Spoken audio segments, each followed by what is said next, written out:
Namaskar and welcome to Indian Diplomacy, a show on India's national broadcaster Doordarshan about Indian foreign policy, India's international relations, and how India is contributing to making the world a better place.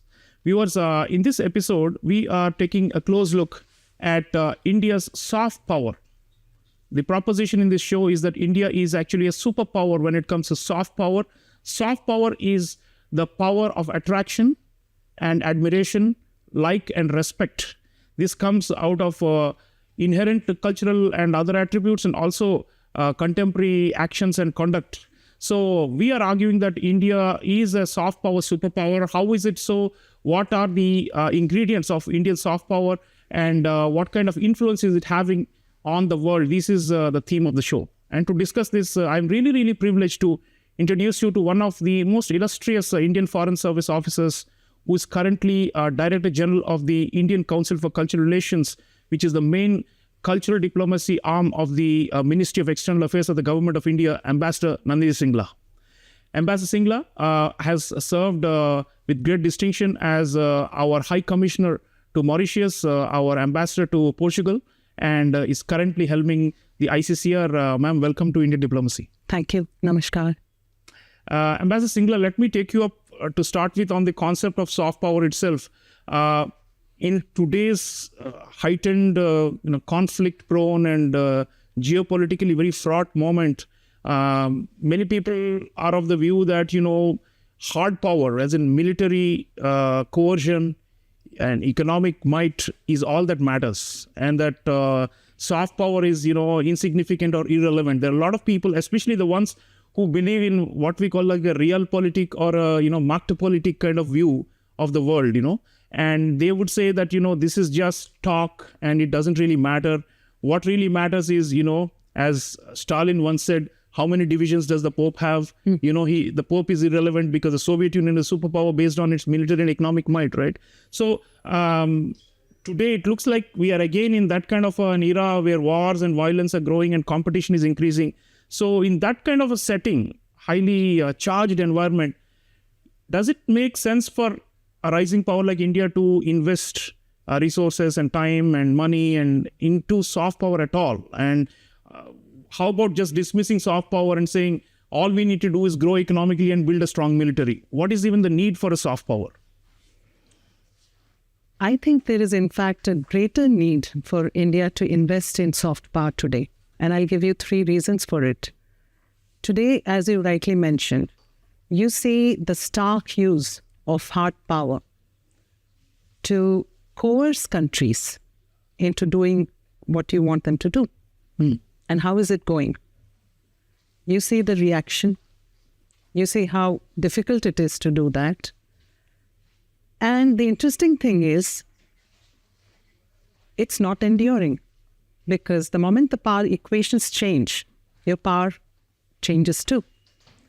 On the other hand, soft power is getting a country to do something because it wants to do on its own volition through the power of attraction. Anybody would agree that this is easier and it's more enduring. So there is case 1 for this. And for India, I think it is especially important to grow our soft power. Because when you're rising in the world, you want your rise to not only be acceptable, but appealing, desirable. It is soft power that makes you a welcome member at the global high table. And thirdly, as the tagline of today's show says, we are a cultural superpower. And civilizationally, we have always influenced through culture, trade, ideas, language, religion, and never through military conquest. Yes. Our dominance has always been a dominance of influence. So we perfected soft power even before the term was coined by the world.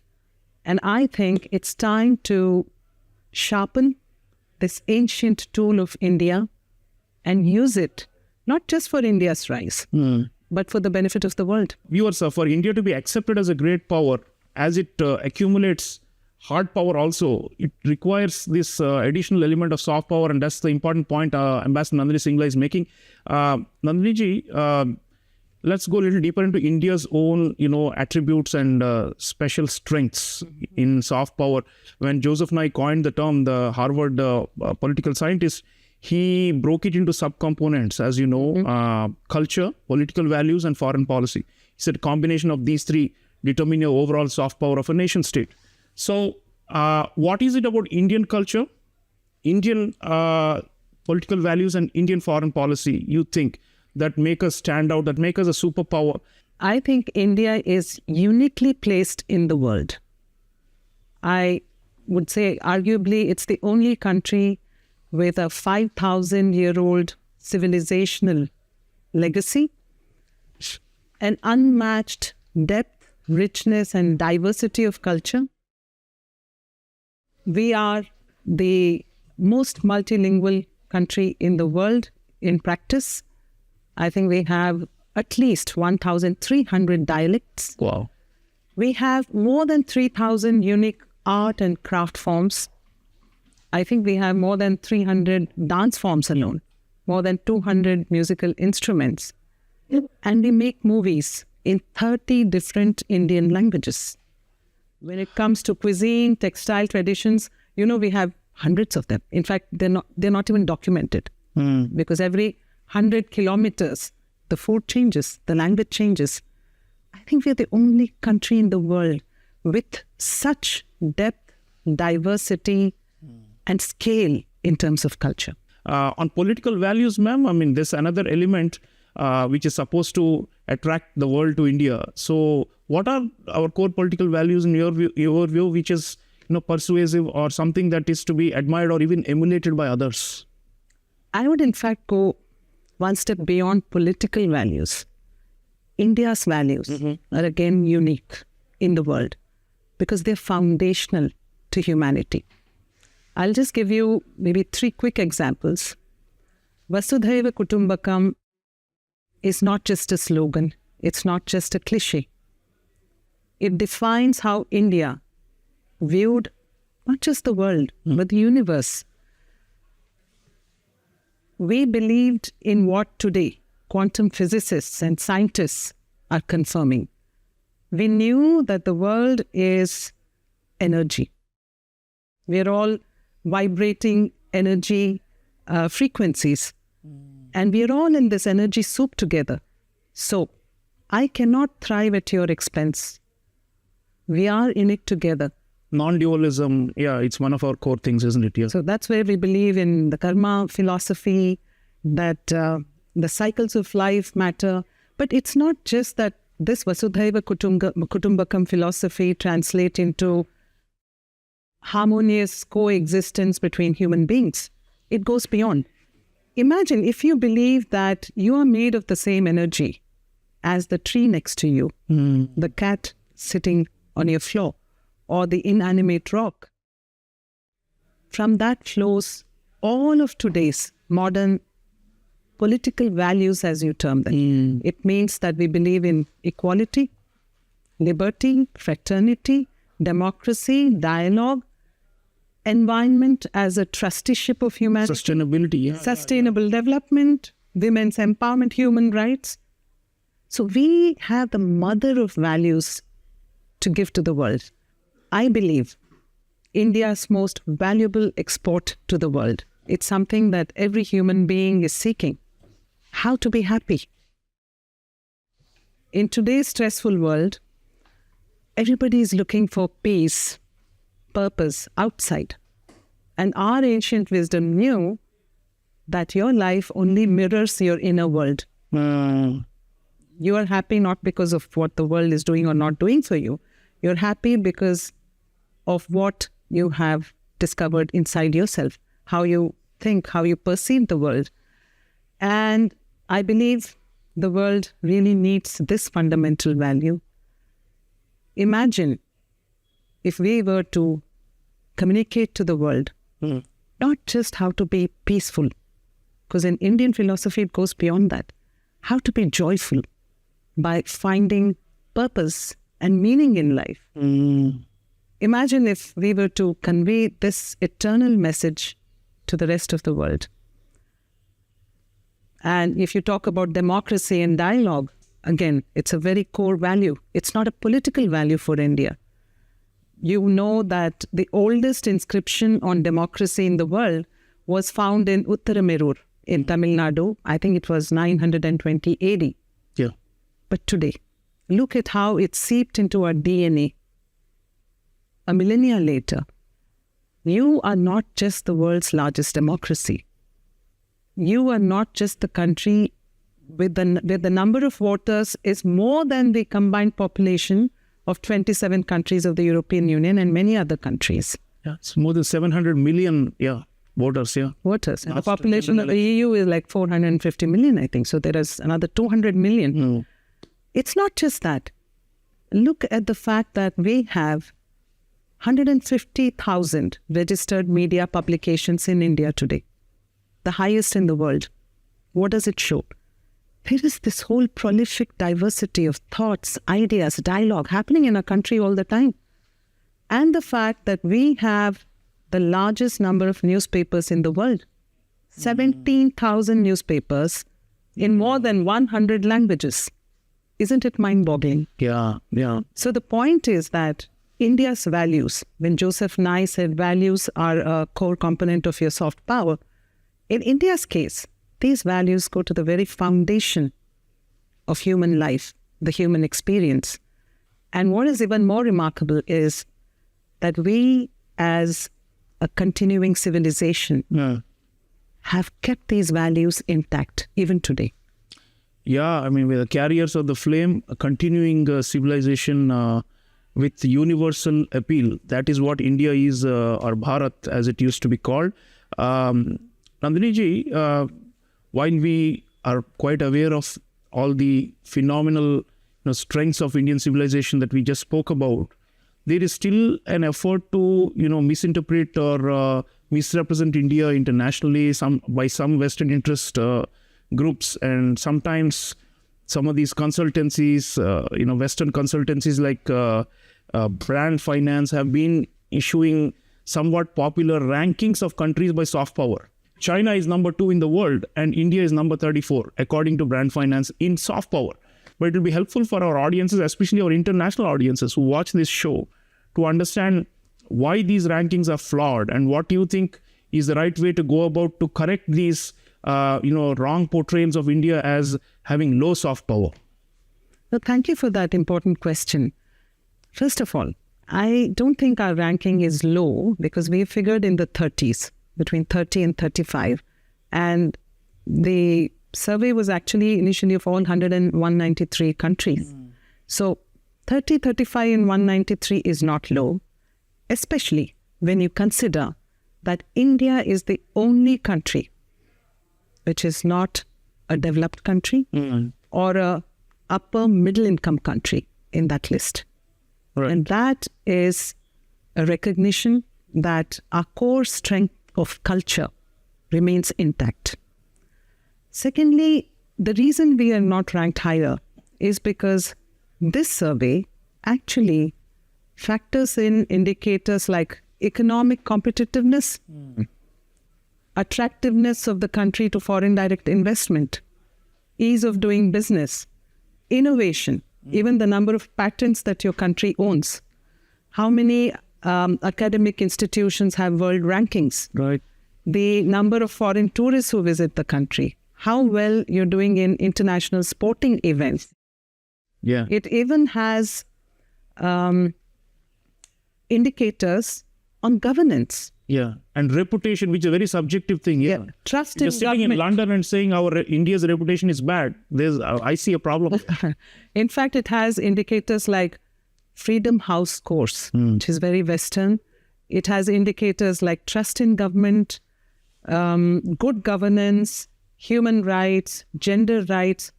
It even has an indicator on capital punishment. So you're not really assessing culture. Per se, yeah. It is a whole lot of other things that are being scored here. And many of them, you would agree, are from a very Western prism. A very, I would say, a colonial lens. But even beyond that, one of the key reasons why we are number 35 or 30 is media and communication. Because one of the big scoring points is, how is your country reflected in global media like BBC, CNN, Al Jazeera?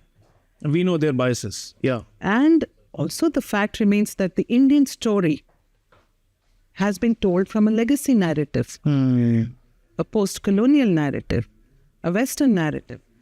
We have never told our story as India's story. So a foreigner whose ideas of India are being shaped by these legacy media houses will only have a certain perspective of India. Right. So this is a very big problem. No, that's a fair, constructive criticism of these rankings. And many of us believe that we should issue our own rankings. There is an effort by Indian institutions to also come up with new rankings that are fairer and more balanced. Ambassador Singla, let's come to your organization, the Indian Council for Cultural Relations. You have the mandate to promote brand India and to increase appreciation and respect for India abroad. What is your strategy as the ICCR right now to promote positive understanding and liking of India abroad, and especially on the cultural aspect?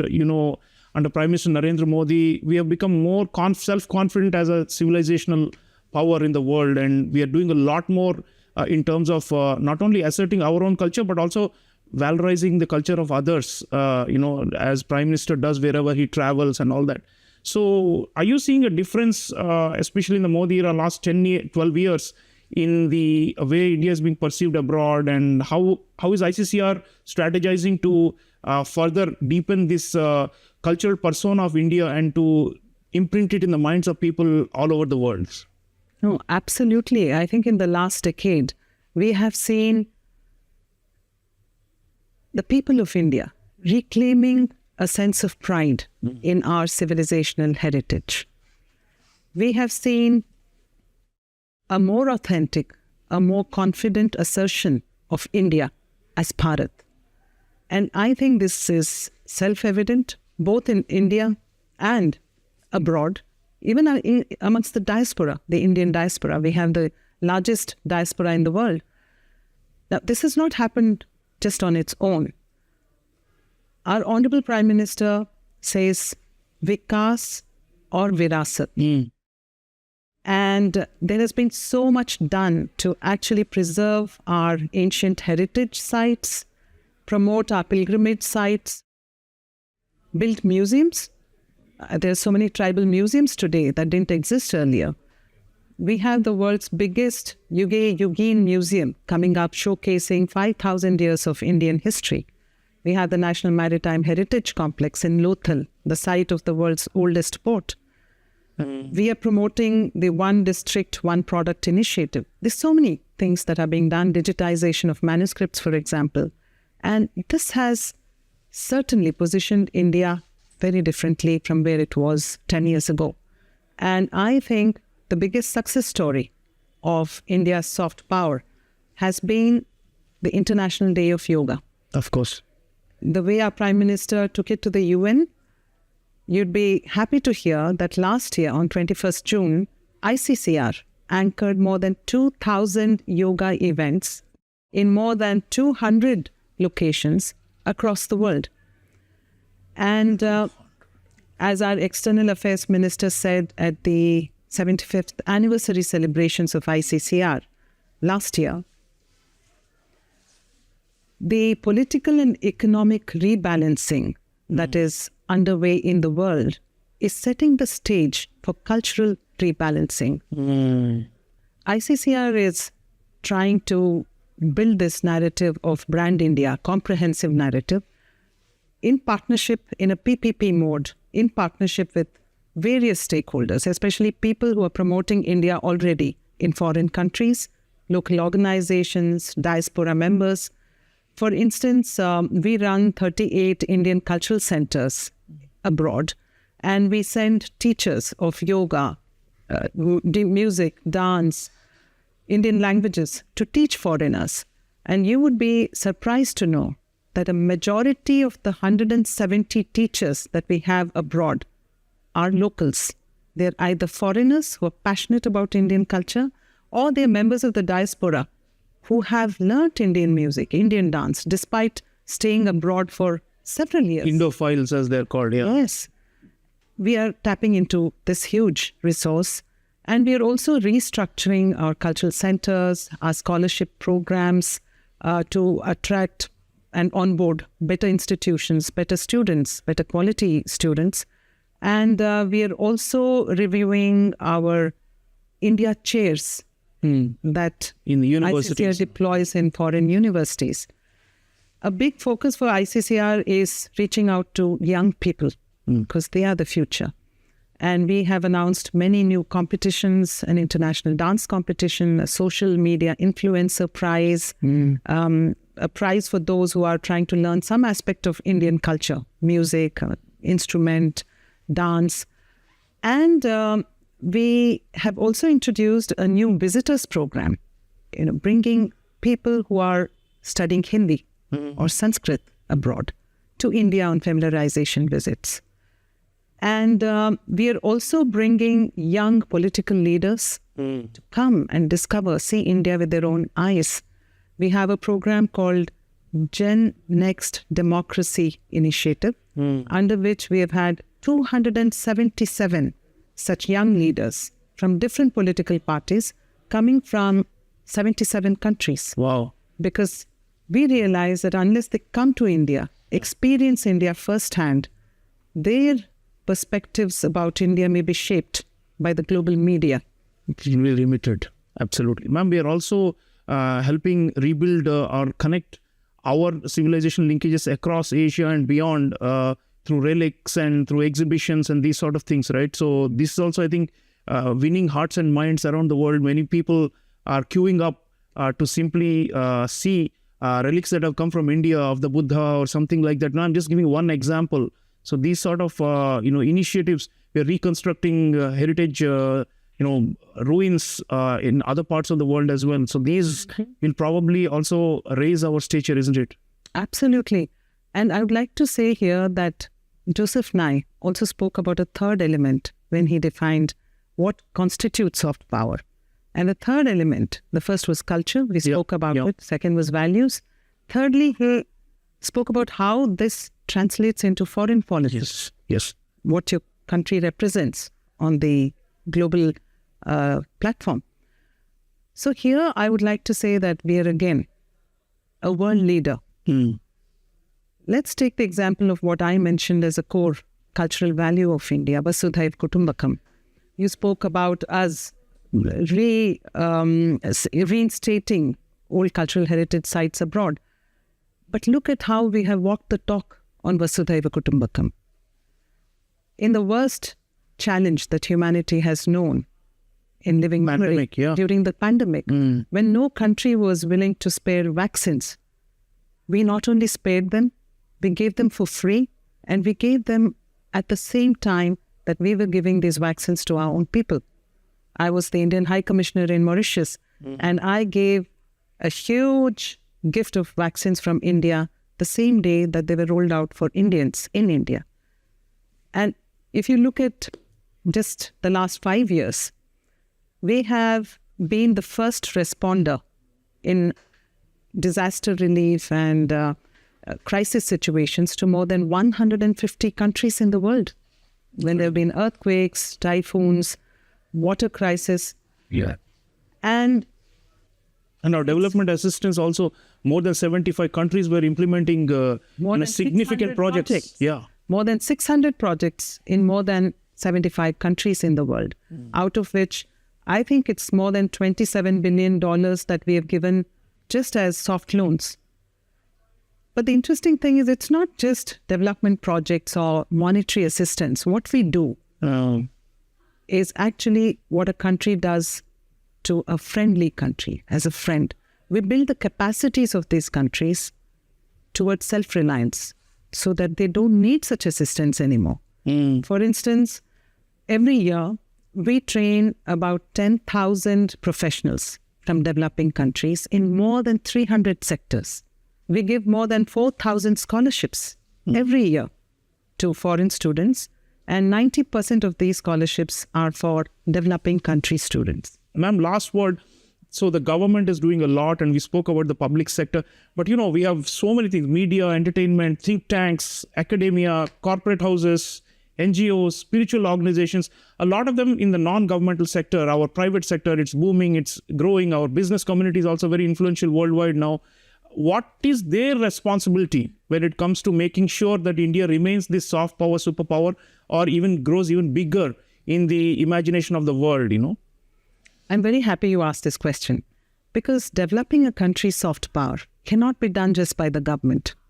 You need a creative sector, a creative economy that brings all this together on a global scale.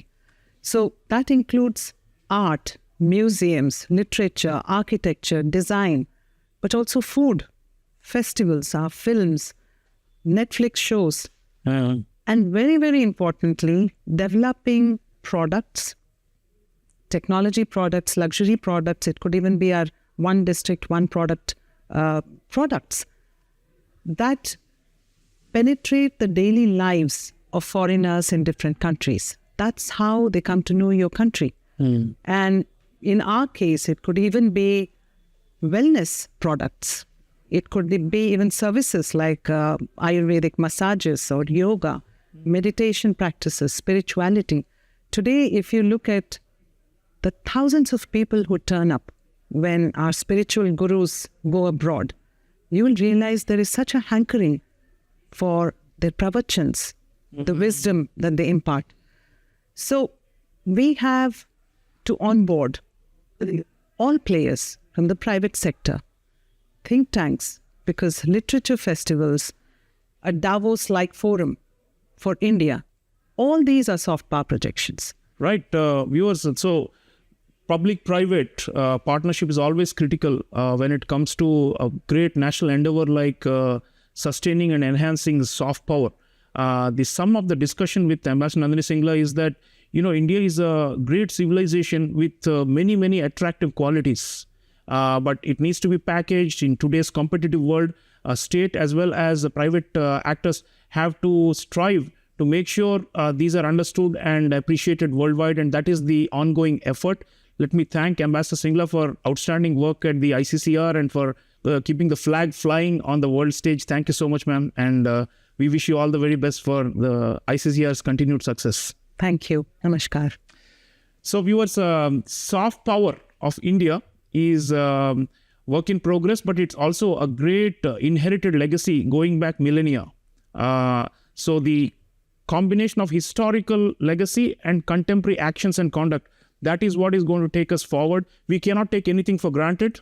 It is a competitive world out there, but India is climbing up in the imagination and in the respect of the international community. And that's the big message we want to send out. And for those who haven't experienced India, Indian culture, Indian diplomacy, and Indian values, we welcome you all to read more and to come to our country, and to seeing is believing, So please make this a point, because India is transforming, but it's also age-old. And this combination is what makes it so special. So thank you for watching, and I'll see you again next time. Until then, take care.